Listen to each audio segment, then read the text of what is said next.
It's Friday, everyone. What do we do on Fridays here at the Hint Hive? That's right, we smash the patriarchy.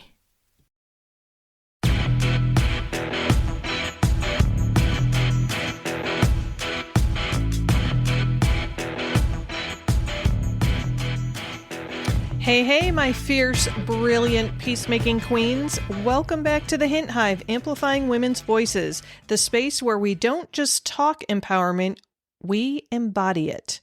I'm your host, Kelly Hint, queen bee of this hive, as well as your feminist life coach and psychotherapist. Today we're diving into a topic that's not only globally urgent, but spiritually, emotionally, and generationally relevant. The role of women in peace building and conflict resolution. And listen, this is not some distant international policy only kind of conversation. This is personal. This is about every woman who has ever held her household together while everything felt like it was falling apart. Every woman who shifted the energy in a heated argument. Every woman who has navigated workplaces filled with tension. Every woman who has been the emotional thermostat for her family or community. Whether we're talking global conflict or the chaos in your group chat, women are already peace builders. Even when history, institutions, and the men in the room try to pretend otherwise.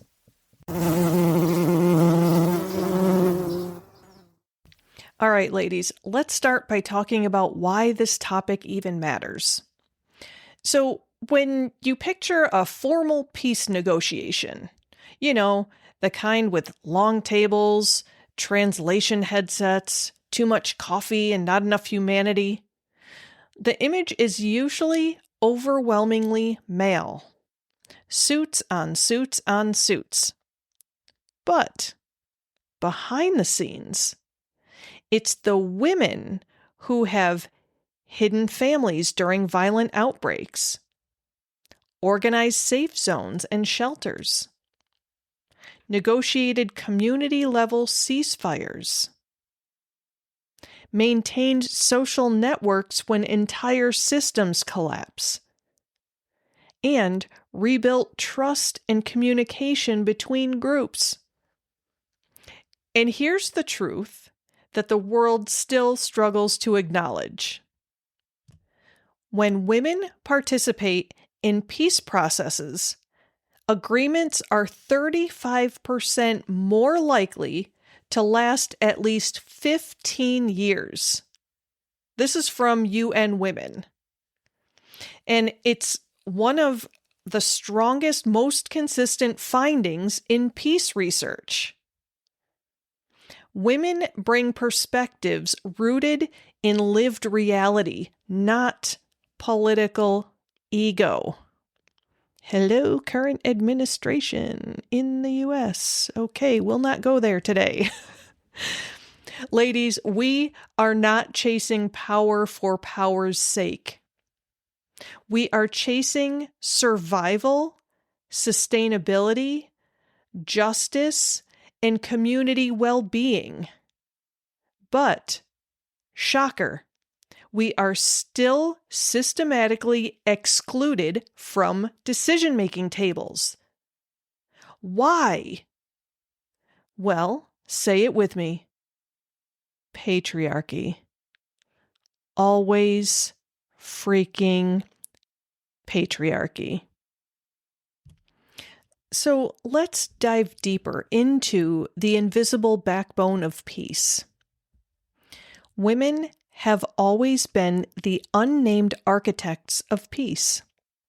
Not sometimes, not occasionally, always. Let's revisit one of the most powerful examples, Liberia.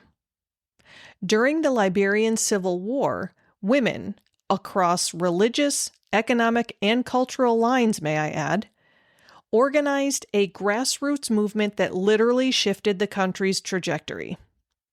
Christian women, Muslim women, mothers, market women, survivors, They gathered for daily nonviolent demonstrations, staged sit-ins, blocked exits so negotiators couldn't leave until they reached an agreement, and demanded peace with a level of courage that reshaped the nation. Man, what I wouldn't have given to have been a part of that amazement, or at least witnessed it, right? That's powerful. Their actions led to the 2003 peace agreement and helped usher in Africa's first democratically elected female president, Ellen Johnson Sirleaf. Let me repeat that. Women ended a civil war. And they didn't do it with weapons, threats, or political titles. They did it with unity, emotional intelligence, persistence, and a refusal to let the world ignore them. Hell yes. And this is just one example. Think about the mothers of the Plaza de Mayo in Argentina, who demanded accountability for their disappeared children. Think about Indigenous women in Canada and the U.S. protecting land and water, preventing environmental conflict. Think about women-led reconciliation circles in Rwanda. Think about Syrian women negotiating humanitarian access in dangerous zones. Women's peace work is everywhere. It is just rarely credited. You have to do a hell of a lot of digging to find out about it. And if you're in the United States, you know that the current administration has been erasing women and other minorities from history on their websites. It's like we're all just disappearing, and any great thing that any minority has ever done didn't really happen. I'm going to try not to get political throughout this. I apologize. So, the question has never been, are women capable of peace building? Instead, the question is, why is the world still pretending that we're not already experts at it? So, what are the barriers to women's participation? Let's talk about the structural nonsense holding women back from the tables where major decisions are made. So, here are some of the biggest systemic barriers. Of course, patriarchal political structures that prioritize male leadership, right? That's first and foremost. And then we've got exclusionary security frameworks that assume women are too vulnerable to be involved. And then we've got those pesky cultural norms that frame negotiation and conflict as men's matters. Oh, that one chaps my butt. And then we've got funding gaps that keep women-led peace groups under-resourced. We don't want to give those women any kind of money, right? We don't want to fund those groups. Why would we do that? And then finally, we've got tokenism, where a woman is invited but intentionally sidelined. And here's the psychological impact. When systems repeatedly label you as unqualified or peripheral, you begin to internalize that message. And then this fuels imposter syndrome.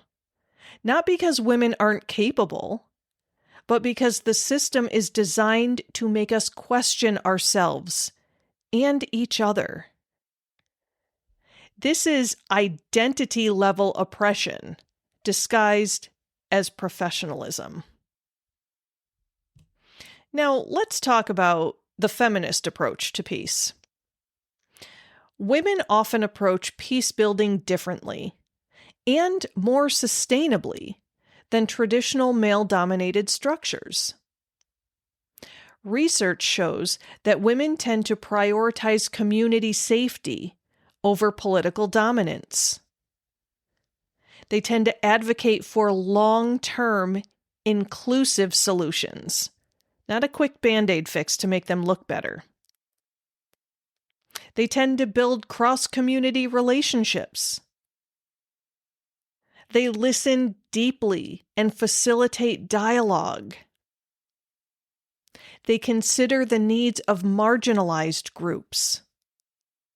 And women also tend to understand how conflict impacts emotional, social, and family systems.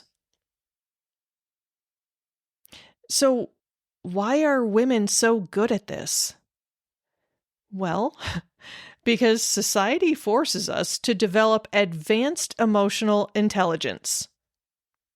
We are trained from childhood to read the room, anticipate needs, and soften tension. We become strategists without even realizing it.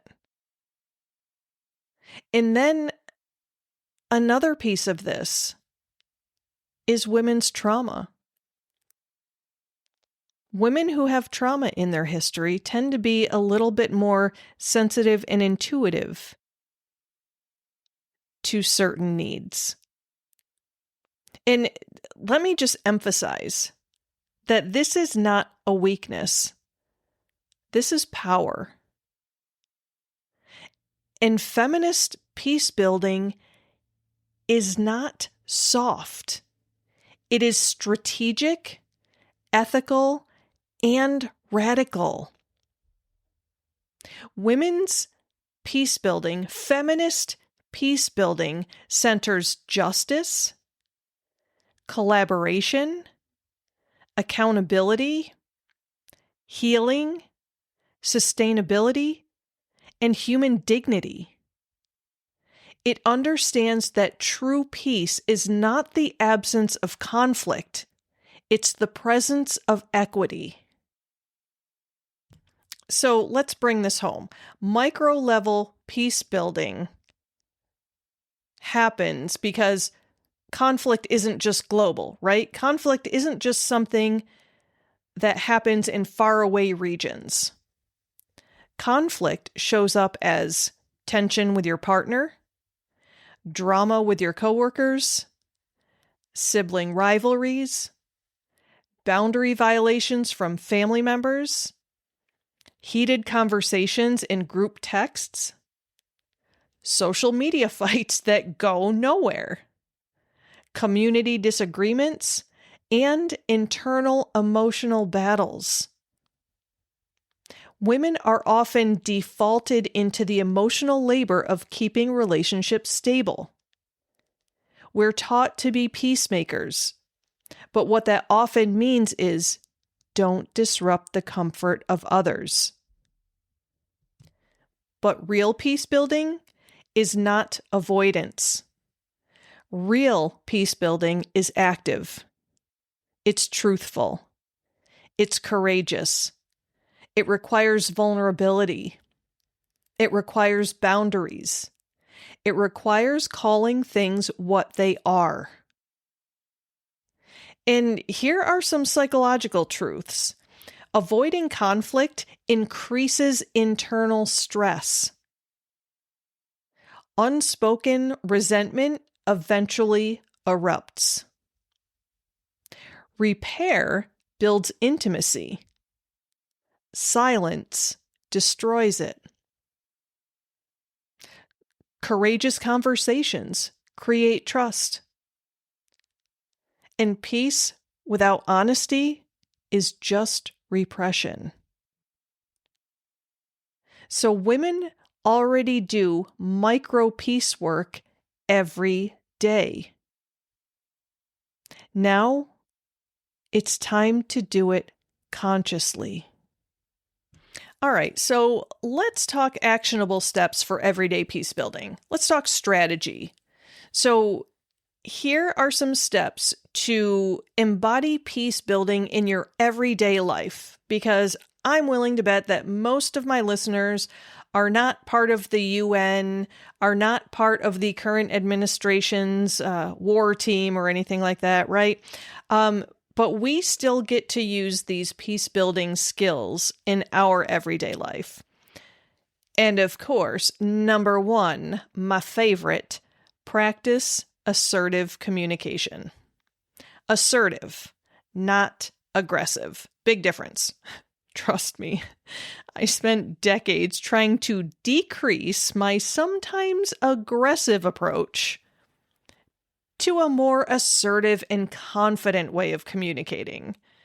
So try saying things like, I feel blank when blank happens. I need blank. So I feel angry when you yell at me. I need a moment to collect my thoughts, or I need you to not yell at me, right? Or try saying, let's slow down and figure this out together. And here's a real easy one. Simply, I'm not comfortable with that. Because again, holiday season approaching, or holiday season is in full swing, probably going to be sitting down with people that you haven't seen in a while, and conversations may turn to the ugly place. And so a simple, I'm not comfortable with that, can shift, can de-escalate a situation that is most likely going to erupt. And here's another line that I like to use. Here's what I'm willing to do. Here's what I'm not, right? So when you are trying to engage in conflict resolution, talk about what you're willing to do, but also what you're willing or not willing to do. Assertiveness is respect for yourself and for the relationship. And now the second step to peace building. Regulate your nervous system before responding. I can tell you right now that this was not me throughout the majority of my young life or younger life. I did not stop and think. I did not stop to chill myself out. I reacted. I did not respond. I reacted. So if you want to respond instead of react, then here's what we need to do. Because peace builders don't operate from fight or flight. They root themselves, right? I mean, I feel like there are more men who are reactive. Okay, I don't want to say more men. I feel like it's more normalized for men to be reactive to a situation instead of responsive. And so, and women are supposed to submit, right? That's the old patriarchal, like men get to explode with anger and women just cower and do what they're told. Yeah, no. Neither one of those scenarios is healthy. So if you're gearing up for an argument, if you're trying to bring peace into the situation, you need to regulate the nervous system. You can try box breathing. That's where you inhale for a count of 4, hold for a count of 4, exhale for a count of 4, then hold again for a count of 4. And you just keep repeating that until you're in a better place. So it would be breathe in, 2, 3, 4, hold, 2, 3, 4, breathe out, 2, 3, 4, hold, 2, 3, 4. Doing that a few times is amazingly grounding. And speaking of grounding, one of my favorites, I do this, I teach this in therapy, especially with my ladies with trauma, or like over the top anxiety, or if they're just really having a hard time not ruminating, we do the 5, 4, 3, 2, 1 grounding exercise. So with that, you use all 5 of your senses. So you say to yourself or out loud, if you're with someone else, like if you need to do this out loud, You name 5 things that you can see, 4 things that you can hear, 3 things that you can feel,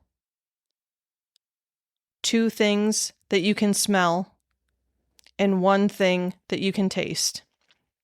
And let me tell you, sometimes it's hard to come up with like 2 smells. So sometimes you just sniff your damn shirt. I don't care. But when you're doing this, when you're using all 5 of your senses, it's really hard to not feel relaxed after that. So again, that the 5, 4, 3, 2, 1 can be used in mental health situations as well as peace building, conflict resolution. All right, before I go too far into therapy mode, apologies, it happens naturally sometimes. The next thing you can do to help regulate your nervous system before you respond to somebody who's being aggressive, put your hand over your heart. Sometimes just that simple act is grounding, and it reminds you of why you're doing this. And also, another technique, naming your emotion out loud to reduce its intensity can be really helpful. I have to do this when I'm angry, because if I allow my body to respond to the anger, hell, I'd probably start whipping stuff across the room. Instead, I can say out loud, I am so freaking pissed off right now. I am so angry at him. I'm so frustrated with her, right? Saying it out loud reduces the intensity. And then sometimes the last resort can be leaving the room for a moment to reset your body. Because sometimes you just need a break from it all. And then the next step here, step number 3, in peace building, cultivate empathic curiosity. This is not about excusing harmful behavior. It's about understanding the motivation behind a behavior so that you can respond effectively.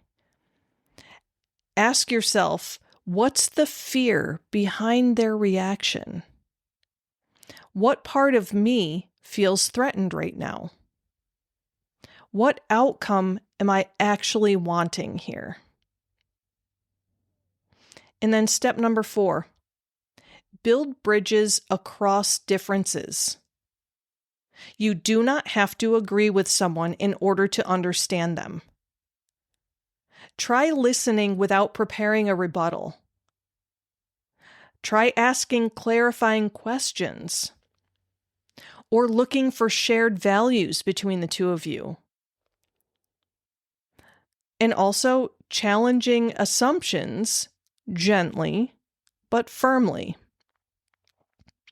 I've had people try to tell me how I feel sometimes. I do not like that. I can get very aggressive very quickly, but instead, I just take a deep breath and I challenge their assumption. All right. Step number 5, last one, support women-led peace movements. Yes, ladies, your advocacy matters.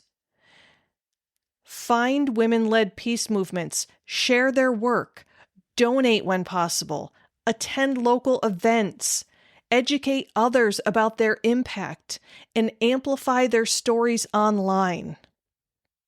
Because small actions ripple outward. All right, my friends, our quote of the week comes from the unstoppable peace activist Lema Gabawi, who galvanized women across Liberia and helped change the fate of a nation. And she stated, "You can never leave footprints that last if you are always walking on tiptoe." Ooh, let that land in your body, right? She is giving us permission to take up space, to be loud, to move forward assertively. Got to stop tiptoeing, right? Stop tiptoeing around your own power. Stop shrinking. Stop whispering when you were built for a microphone. Peace is not created by women who stay small. It is created by women who show up in their full, grounded, unapologetic selves. Ladies, your footsteps were meant to be heard.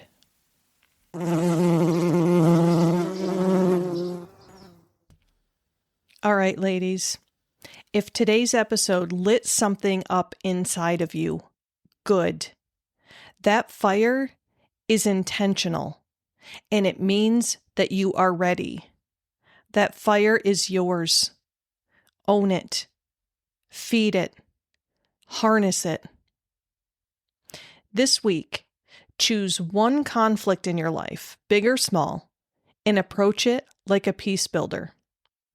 With clarity, with courage, with emotional groundedness, and with true feminist leadership. Then come share your experience in our Facebook community. The link to join our group is right here in the episode description. Because your voice matters, your perspective matters, and your willingness to lead with intention is exactly what this world needs. And as always, if this episode empowered you, share it with another woman who's ready to step into her power too. Until next week, my queens, stay bold, stay grounded, and keep amplifying your voice.